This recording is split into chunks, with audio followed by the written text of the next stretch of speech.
This video is supported by PCBWay. More on them later. Alright, I have a confession to make. I hate editing. Don't get me wrong, I love making these videos, but every time I get done filming and sit down to start editing, I just tap out. Tired. It's honestly a big part of the reason why my upload schedule is so all over the place, but I really want to start uploading more regularly, so I started thinking of different ways to make editing easier and more efficient. And honestly, I was drawing a blank. That was until I stopped by my local thrift store and I found this drawing tablet for only $10. Suddenly, I had a light bulb moment. Ow! What if I just replaced my mouse with a drawing tablet? It has 12 programmable buttons on the pad as well as 2 additional buttons on the pen. I immediately started thinking of all the different keyboard shortcuts that I never bothered to memorize and how I could simply condense them down into the press of a single button. Gone are the days of carpal tunnel inducing keyboard acrobatics. Now, if only someone made a standalone device that could do this without the need of a whole drawing pad. Okay, yes, the idea to buy a macro pad did cross my mind a couple of times, but I've never really been a big fan of them. They take up desk space, and the nicer ones are pretty expensive. That being said, I was highly considering buying one anyways before I stumbled upon this drawing pad. But I didn't just buy it to use as a macro pad. That would be kind of dumb.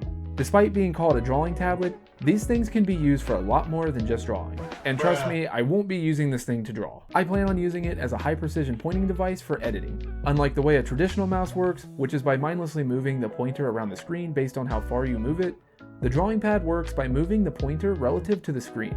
Meaning wherever you hover your pen is where the cursor will be on screen. This means with some practice, I should be able to more quickly and accurately trim my footage. Speaking of the screen, I replaced my clunky dual monitor setup with this 50-inch 4K TV for more efficient multitasking. But that's a video for another day, so stay tuned for that. I don't plan on completely ditching my mouse anytime soon, so I built this super simple slide-out drawer under my desk specifically for the new drawing pad. Unfortunately, I didn't record any footage of it because I didn't really plan on making a video about a drawing pad.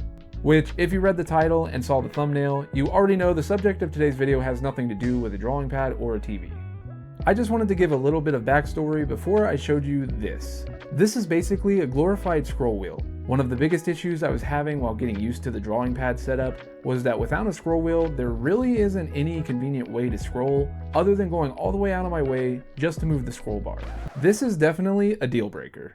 Especially since I've been dailying the MX Master series for the past 8 years, and I've grown dependent on having a horizontal scroll wheel. But instead of giving up on the whole drawing pad idea, I immediately got to work on a solution so that I could start using this new setup to its full potential. All I needed to do was create a simple dedicated scroll wheel. Easy enough, right?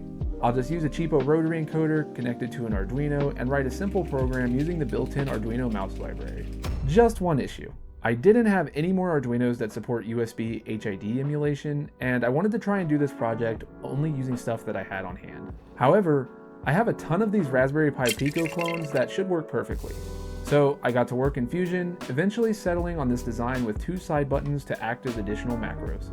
Then I pooped it out on my 3D printer and got to assembling it. I followed a simple guide on how to wire up the rotary encoder. Then I could connect the 2 micro switches for the side buttons, which had some metal tabs that I had to remove. Then I could screw it all together, finishing it off with some rubber feet to keep it from sliding around.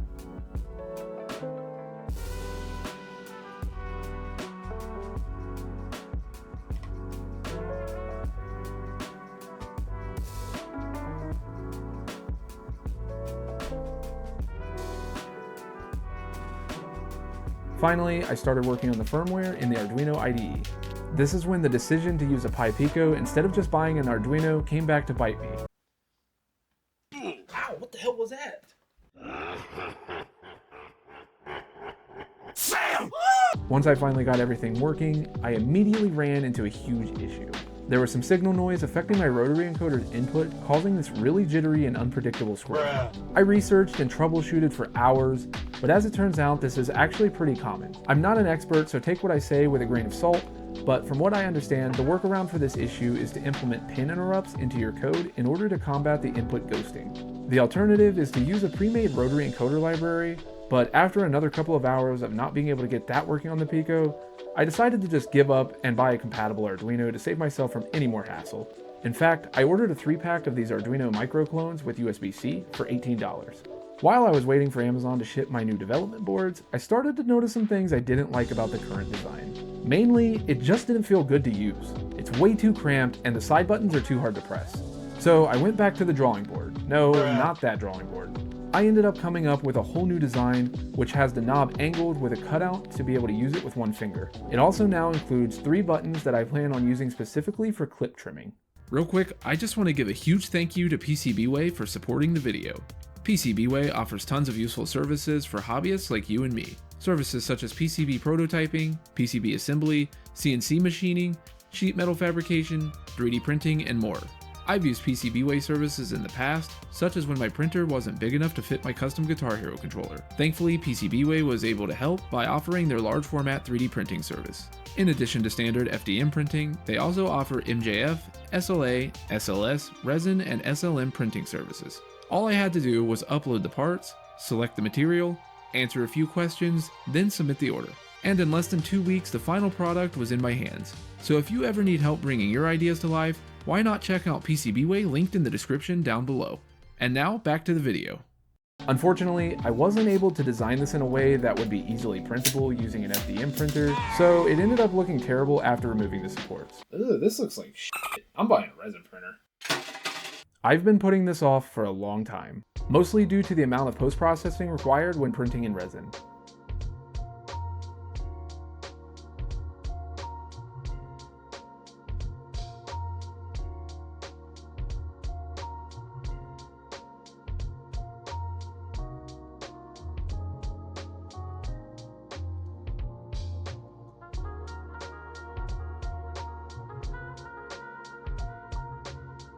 Of course, I could have taken the time to fill, sand, and paint the FDM part, but that's so much extra work and it would be a whole lot easier if I had a smooth surface to begin with.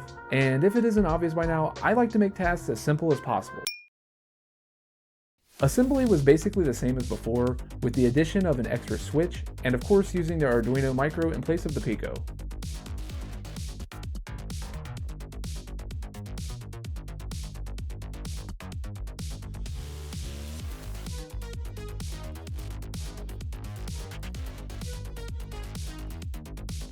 Once I confirmed everything was still able to fit, I pulled it all back apart and started sanding.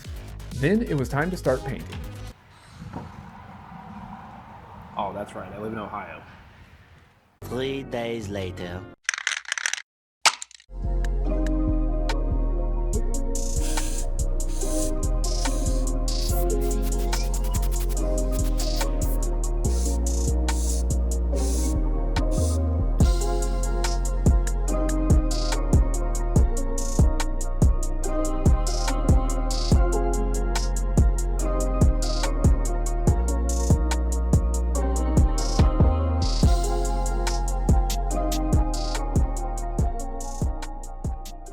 I'm gonna be honest, I've never been really good at painting, but I'm pretty happy with how this turned out. I'm just a little bit annoyed because after my second layer of clear coat, a spider decided it was gonna string a web across my wet paint. I pulled the string off with some tweezers, but it left some marks. Unfortunately, I wasn't able to get any footage because I had to act quickly before the clear coat dried with the string still stuck in it. That being said, this is the most polished looking thing I've ever made, and I'm happy to now have the ability to make things look this good with minimal effort. Well, at least when compared to its FDM counterpart. Once again, I started working on the firmware in the Arduino IDE, this time using the encoder library, which worked with the new Arduino Micro without any issues. Once everything was working, I gave the macro knob a new place to call home, right next to the drawing pad. Impressively, with the rubber feet installed, it has just enough clearance for the drawer to close. But now that everything's finally set up, what can it do? In its idle state, it acts as a horizontal scroll wheel for navigating horizontally through the timeline while editing. Pushing the knob in allows me to zoom in and out of the timeline. And as for the 3 face buttons, like I mentioned earlier, these are going to be specifically for trimming clips. It's actually really intuitive. The leftmost button deletes everything on the left side of the cursor, while the rightmost button does the opposite. The middle button simply splits the selected clip. Obviously, these keybinds are all specific to CapCut. I've done my best to try and make it easy to remap the commands in the Arduino sketch, but I'm still pretty new to Arduino programming, so my code isn't as good as it could be. I do plan on improving the code in the future to make it a little bit more user-friendly and add additional functionality. Be sure to become a member of my Patreon for free to keep up to date with what I'm doing. In fact, the parts list, STLs, and other files related to this project will be on my Patreon for you to download completely for free. As always, I'll also be including Amazon affiliate links in the description down below for any of the parts or tools used in this video. I'll be making a video about my experience using this cheap 4K TV as a monitor in the near future. In that video, I'll let you know whether or not this drawing pad and knob setup is any good. I really hope you all enjoyed this video. If you did, be sure to let me know by hitting the like button and letting me know your thoughts and suggestions down in the comments below. If you want to see more videos like this in the future, be sure to get subscribed and hit that bell icon so you can be notified of any future videos. And while you're at it, why not check out some of my other videos like the one on screen right now. Anyways, thanks for watching, and as always, I hope to see you all in the next one. Later.